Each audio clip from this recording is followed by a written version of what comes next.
बाद भी जो ऑर्डिनेंस लेके आया सेंट्रल गवर्नमेंट दिल्ली गवर्नमेंट के खिलाफ में, हमारा पार्टी के लिए मैं सब पार्टी को अपील करेंगे कि अगर और पार्टियां हम एक साथ में ऑपोजिशन हो सकता है, दिस इज द मौका है, तो एक बहुत बड़ा मैसेज जाएगा जिसके लिए कि हम बीजेपी को राज्यसभा में हरा सकते हैं, तो ऑर्डिनेंस भी जा सकता है। एक बीजेपी को हराने के लिए 24 से पहले एक बहुत मौका मिल गया। हमारा पार्टी से हम डिसाइड किया है हम एक ऑर्डिनेंस को विरोध करेंगे और हम सुप्रीम कोर्ट का पास हम इसको जस्टिस मांगेंगे। अभी हम अरविंद जी को दे रहा है माइक, अरविंद जी बोलेंगे, इसके बाद वान जी भी है, इसका बाद अगर आपका लोगों का कोई क्वेश्चन है तो जरूर हम लोग कोशिश करेंगे। सबसे पहले मैं दीदी को बहुत बहुत शुक्रिया अदा करना चाहता हूँ। इतना वार्मली हम लोगों को वेलकम किया, इतना प्यार, हमेशा दीदी का प्यार मिलता रहता है हम लोगों को, हमारी बड़ी बहन की तरह है दीदी। आज कलकत्ता मेरा इसलिए आना हुआ क्योंकि आप सब लोग जानते हैं जब हमारी 2015 में सरकार बनी थी पहली बार दिल्ली में, जैसे ही हमारी सरकार बनी इन लोगों ने नोटिफिकेशन, केंद्र सरकार ने नोटिफिकेशन पास करके, एक नोटिफिकेशन, सिंपल नोटिफिकेशन पास करके दिल्ली की चुनी हुई सरकार की सारी पावर्स छीन ली कि हम किसी ऑफिसर की ट्रांसफर पोस्टिंग नहीं कर सकते, अगर कोई ऑफिसर गलत काम करे तो हम उसकी डिसिप्लिनरी प्रोसीडिंग नहीं कर सकते, ये सारी पावर हमसे छीन ली। 8 साल तक दिल्ली के लोगों ने संघर्ष किया, हम सुप्रीम कोर्ट गए, 8 साल के संघर्ष के बाद सुप्रीम कोर्ट ने हमारे पक्ष में ऑर्डर किया, दिल्ली की जनता जीत गई। लेकिन जैसे ही ऑर्डर आया सुप्रीम कोर्ट का, 1 हफ्ते के बाद इन्होंने ऑर्डिनेंस लाके जो सुप्रीम कोर्ट का ऑर्डर था उसको उन्होंने पलट दिया, और उस दिन पलटा जिस दिन सुप्रीम कोर्ट वेकेशन पे जा रहा था। इसका मतलब इनके दिल में काला था, इन्हें पता था कि अगर सुप्रीम कोर्ट होता तो अगले दिन उसके ऊपर स्टे लग गया था, तो इनका ऑर्डिनेंस गलत है। इन लोगों ने जिस तरह से डेमोक्रेसी का मजाक बना दिया है, जहां भी 3 तरीके से ये चुनी हुई सरकारों को तंग कर रहे हैं। एक, पहली चीज कि जहां पे बीजेपी की सरकार नहीं बनती वहां ये एमएलए खरीद के सरकार गिरा देते हैं उस पार्टी की और अपनी बीजेपी की सरकार बना लेते हैं। दूसरा, जहां बीजेपी की सरकार नहीं बनती वहां ये ईडी और सीबीआई को इस्तेमाल करके दूसरी पार्टी के एमएलए को डराते हैं, धमकाते हैं, उनको तोड़ लेते हैं और उनकी सरकार गिरा के बीजेपी की सरकार बना लेते हैं। तीसरा, जहां बीजेपी की सरकार नहीं बनती वहां कानून का गलत इस्तेमाल करके गवर्नर के जरिए ऑर्डिनेंस पास करके ये तरह तरह से उस नॉन बीजेपी गवर्नमेंट को काम ही नहीं करने देते। हमने वेस्ट बंगाल में भी देखा गवर्नर कैसे तंग कर रहे हैं, हमने वहां भी देखा, पंजाब में भी देख रहे हैं, पूरे तमिलनाडु में देख रहे हैं, तेलंगाना में देख रहे हैं किस तरह से गवर्नर तंग कर रहे हैं। और अब दिल्ली के अंदर इन्होंने जो किया वो तो बिल्कुल ही जनतंत्र के खिलाफ है। एक तरह से ये बोल रहे हैं कि हम सुप्रीम कोर्ट को भी नहीं मानते, तो ये इनको बहुत ज्यादा अहंकार हो गया है, और अहंकार जब हो जाता है आदमी को तो फिर वो बहुत स्वार्थी हो जाता है, फिर वो देश के बारे में नहीं सोचता। तो मैं समझता हूँ कि आने वाले समय में देश की जनता को ये देख के अब इस अहंकारी सरकार को हटाना चाहिए। तो एक तो मैं दीदी का शुक्रिया अदा करना चाहता हूँ कि राज्यसभा के अंदर इन्होंने कहा कि हम सपोर्ट करेंगे, और मैं समझता हूँ कि अगर राज्यसभा में ये बिल गिर जाता है तो ये एक तरह से सेमीफाइनल हो जाएगा 2024 का। और मैं अब भगवंत मान जी को रिक्वेस्ट करूँ। बहुत बहुत धन्यवाद। सबसे पहले ममता दीदी, मैं पहली बार बंगाल में आया हूँ और इतना इन्होंने हमें मान सम्मान दिया और उसके लिए मैं धन्यवाद करता हूँ। आपका नाम तो मान है। जी थैंक यू। और सेंट्रल हॉल में बहुत बार मिलते रहे। लोकसभा में जब मैं था तो बहुत से गलत जो बिल आते थे उनका मिलके तृणमूल कांग्रेस के साथ मिलके हम उसका विरोध करते रहे, वेल में भी जाते रहे और हम बहुत से बिलों को वापस भी करवाते रहे। और जिस कमेटी का मैं मेंबर था उसके चेयरमैन जो थे सुदीप जी वो उनके चेयरमैन थे। तो एफसीआई और पब्लिक डिस्ट्रीब्यूशन, सो बंगाल और पंजाब का बहुत जो रिश्ता है वो बहुत मजबूत है। आज़ादी का संघर्ष जब चलता था तो बंगाल और पंजाब आपस में शहीद आजम भगत सिंह भी लाहौर से सीधा कोलकाता आते थे और यहाँ से उनके जो जितने भी आज़ादी के परवाने थे उनके साथ मीटिंगें चलती थी। अभी भी पंजाब से बहुत बड़ा नाता है क्योंकि बहुत भारी संख्या में पंजाबी जो है वो बंगाल में रहते हैं। ट्रांसपोर्ट का बिजनेस है, दूसरे बिजनेस हैं। तो जैसा कि अरविंद जी ने बताया, ये लोकतंत्र को अपने पक्ष में करने के लिए कोई भी तरीका अपनाने लगे हैं सेंटर सरकार वाले।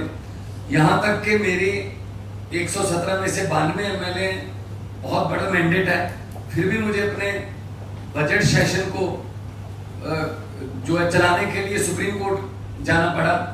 सुप्रीम कोर्ट से रहा है कि राज्यपाल रोक नहीं सकता, बजट सेशन चलना चाहिए। इस लेवल तक हमें तंग करते हैं। तो अगर दिल्ली में भी तंग करते हैं, अभी स्टालिन जी की हमारे पास चिट्ठी आई कि हमें हमारे बिल नहीं पास हो रहे। केरला के जो चीफ मिनिस्टर, उनकी चिट्ठी आई कि पास नहीं होने दे रहे 2-2 साल से जो है वो बिल पड़े हैं गवर्नर हाउस में। तो मैं ये कहना चाहता हूँ आपके सामने, अगर 30-31 गवर्नर और एक प्रधानमंत्री ने देश चलाना है तो करोड़ों अरबों रुपया चुनाव पे क्यों खर्च रहे हैं? 30-31 गवर्नर और एक प्रधानमंत्री चला लें मुल्क को, देश को। फिर लोकतंत्र का अभी बाहर जाके, विदेशों में जाके लोकतंत्र का बहुत ढिढोरा पीटते हैं कि देश सबसे बड़ा biggest democracy in the world, लेकिन जब यहाँ आते हैं तो जाके देखते हैं कि किसी को काम नहीं करने देते। अगर आप इलेक्शन नहीं जीते तो बाई इलेक्शन से जीत जाते हैं। मध्य प्रदेश में भी ऐसा किया, कर्नाटक में भी ऐसा किया था और गोवा में भी ऐसा किया था।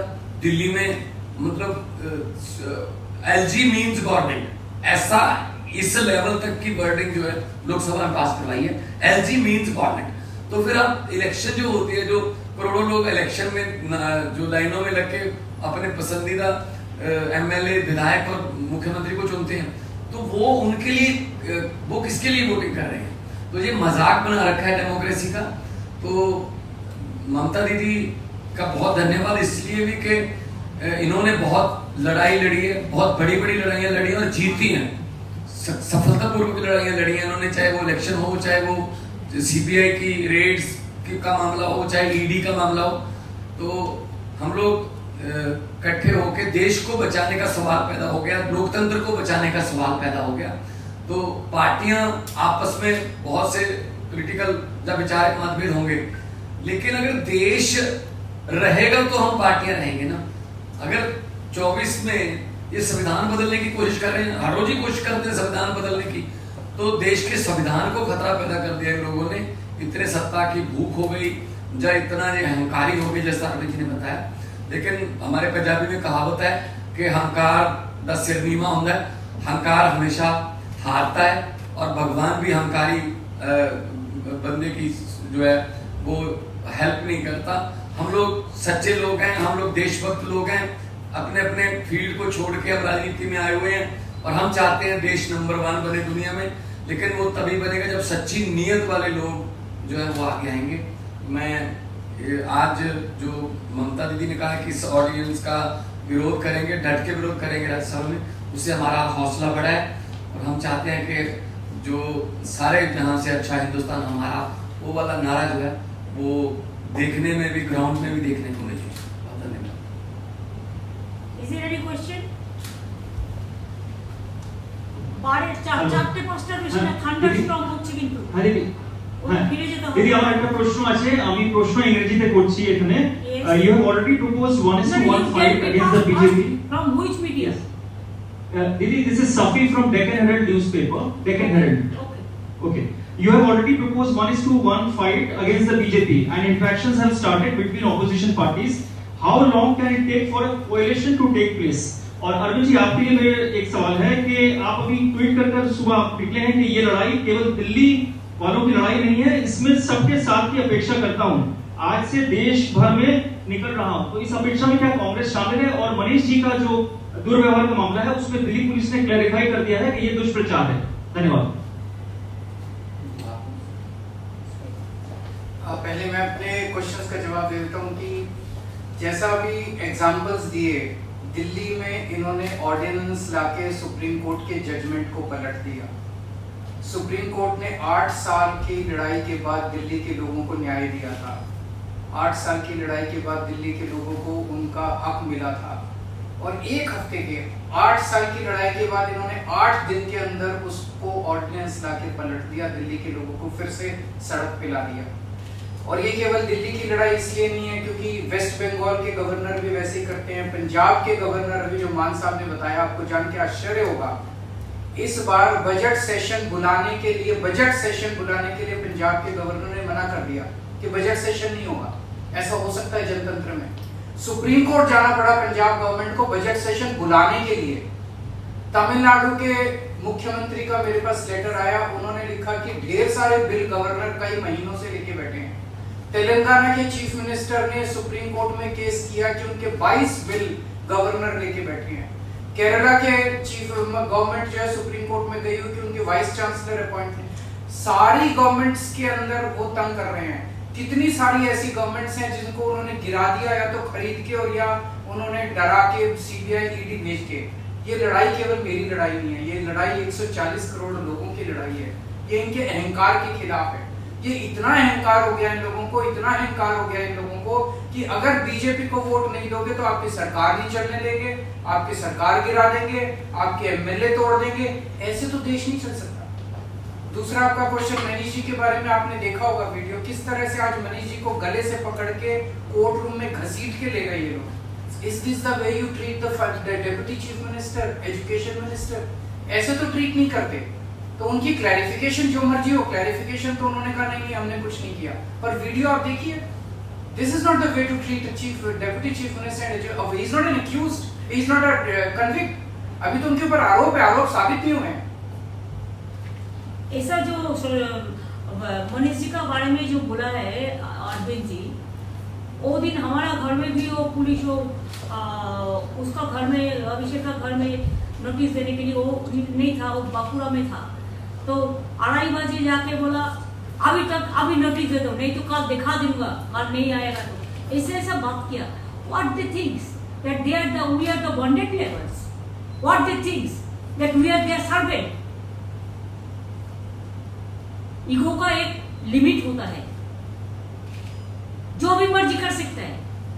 हम लोगों को तो अभी चिंता है कि कब कॉन्स्टिट्यूशन ना बदल दे, देश का नाम ना बदल दे, देश का नाम भी उसका पार्टी का नाम पे कर देगा, वो लोगों को नाम पे कर देगा। ऐसा नहीं चल सकता है। आज भी अगर हम ये बात नहीं समझे तो दुनिया का जनता हमको क्षमा नहीं करेंगे। आज मणिपुर में हर रोज ब्लड निकल रहा है, लेकिन कोई भी नेता को टाइम नहीं मिला उसका पार्टी का कि उधर में जाके मिले पब्लिक का साथ। आज भी लोग नहीं निकाल सकता है, लेकिन इसको बड़ा बात चलते हैं। और बीजेपी का पार्टी डायरेक्ट रास्ता में खड़ा होकर बोलता है कल इसको अरेस्ट करेगा, परसों इसका घर में ले जाएगा, तरसों इसका घर में नहीं जाएगा। कैसे बीजेपी पार्टी का छोटा लड़का को जो चुनाव फूटी हमरा बांग्लाय बोली, ऐसा माफिक उसको सब इंफॉर्मेशन मिल जाता है। तो क्या है गवर्नमेंट? क्या government of the agency, by the agency and for the agency? Government of the bulldozer, by the bulldozer and for the bulldozer? They want to demolish the constitution, they want to bulldoze the constitution, even they don't respect the Supreme Court verdict. I am really shocked because I am also a lawyer. So always we respect the court verdict. Sometimes it may be in favor of me, sometimes it may be against of me. We can discuss about the verdict, not the judge. You know what is going on here? Never we said.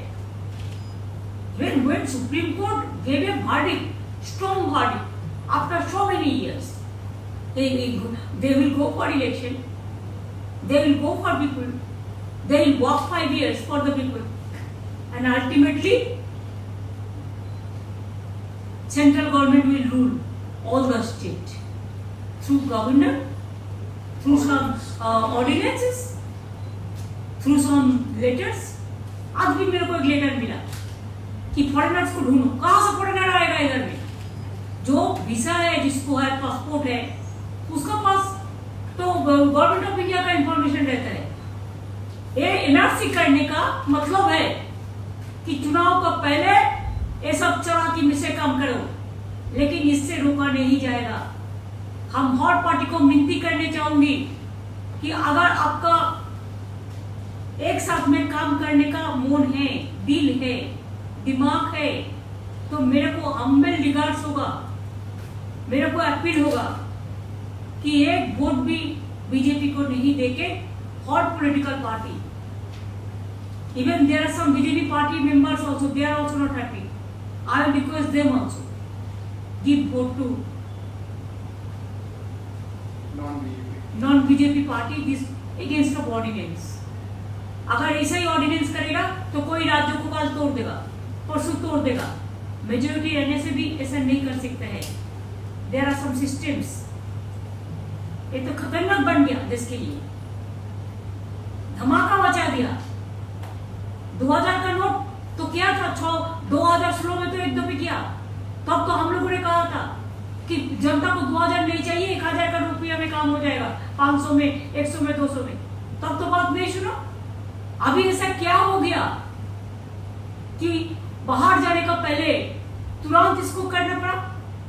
LIC को 3 लाख करोड़ रुपया का loss हो गया, इसको तो count हो जाता है एक साथ में। क्या ऐसा धमाका है? तो इसी के लिए देश का हर आदमी दुखी है, किसान लोग भी दुखी है, मजदूर भी दुखी है, नौजवान भी दुखी है। सब झूठा बोलता है हम 1 लाख लोगों को, 10 लाख लोगों को नौकरी देगा। आज मुझे तो किसी को दिया, एक ट्रेन बनाया, 10 डिपार्टमेंट उठा दिया, बजट उठा दिया। उसमें भी अब देखा कि इंजन कहाँ है और कैसे बनाया है और कैसे तोड़ दिया है और क्या सिचुएशन है पब्लिक का। एक लोकल स्टेशन में एक टिकट का भाव ऐसे ही 10 रुपया से 30 रुपीज बना दिया। जैसे हमको पास काटवा पैसेंजर एसोसिएशन से लेकर आया। तो देश में जो चलता है दिखाने के लिए कुछ करते हैं, लेकिन ये गवर्नमेंट हो गया डबल इंजन वाला। जो गवर्नमेंट बोलता है एक डबल इंजन और टेरेबल इंजन बन गया। तो अगर एट्रोसस टेरेबल कुछ चलेगा तो इसको हम लोग को हिम्मत है इसको लड़ने के लिए। जो भी करना है आप कर लो। हम लोग डिसीजन लिया है, हम बीजेपी का खिलाफ में हम लड़ेंगे, हम एक कट्टर रहेंगे। हमारा कुछ नहीं चाहिए, किसी से कुछ नहीं चाहिए, खाली जनता को सेव करना चाहिए, सेफ्टी सिक्योरिटी रक्षा करना चाहिए, देश को रक्षा करना चाहिए। I am totally 100% with Arvind ji Mann. I am totally 100% with Telangana बोलो, पंजाब बोलो, तमिलनाडु बोलो, आप केरला बोलो, आप आंध्र प्रदेश बोलो, आप चेन्नई बोलो, आप उड़ीसा बोलो, आप बिहार बोलो, आप झारखंड बोलो, हर जगह में हम लोग एक साथ में आए और एक साथ में हमको और भी चुकाना है। आप लोगों को मदद भी मैं चाहती हूँ। मीडिया को तो बोल देता है ये बात कहना, ये बात नहीं कहना। मीडिया को भी थोड़ा इम्पार्शियलिटी देना चाहिए। मीडिया को मालिक लोग डरते हैं, ये लोग डराता है। अब तो 6 महीने का बात है भाई, और अगर कोई अचानक कुछ हो जाए, मिराकल कुछ हो जाए, तो उसको पहले भी जा सकता है। Who can say tomorrow, today I am alive, tomorrow I may not be। तो इसी के लिए ये देश में ये लोग नहीं चलेगा। इलेक्शन भी होना है तो 6 महीना बाकी है, इतना ज्यादा नहीं है। अभी उसी के लिए एजेंसी को डांट के भेज रहा है, एक करो वो करो वो करो। अरे सुप्रीम कोर्ट जब वर्डिक्ट दिया, you should have accept the verdict of the supreme court. क्या है, दिल्ली का चपरासी को आप क्यों ट्रांसफर करेंगे? दिल्ली को एम्प्लॉयज को दिल्ली गवर्नमेंट का अंडर में है, आपका अंडर में नहीं है। आपका अंडर में तो डिफेंस है, उधर में हेडक्वार्टर, आपका उधर में होम मिनिस्ट्री है, आपका उधर में बीएसएफ है, आपका उधर में सीआईएसएफ है, आपका अंडर में सीबीआई है, आपका अंडर में ईडी है, आपका अंडर में एनआईए है, क्या नहीं है, पुलिस है, सब कुछ है आपका अंडर में। तो ये लोग चुनाव में जाएगा, लड़ेगा और इसको सब पावर आप तोड़ लेंगे। ये बात नहीं चल सकता है। लोकतंत्र रहेगा तो हमारा देश बचेगा, लोकतंत्र नहीं रहेगा तो हमारा देश नहीं बचेगा। इसी के लिए जितना जल्दी ये बीजेपी पार्टी को हटाना हम लोग को सबका काम है, और ये काम पे हम लोग एक्शन में चलेंगे। लेटेस्ट खबरों के लिए सब्सक्राइब करें हमारा YouTube चैनल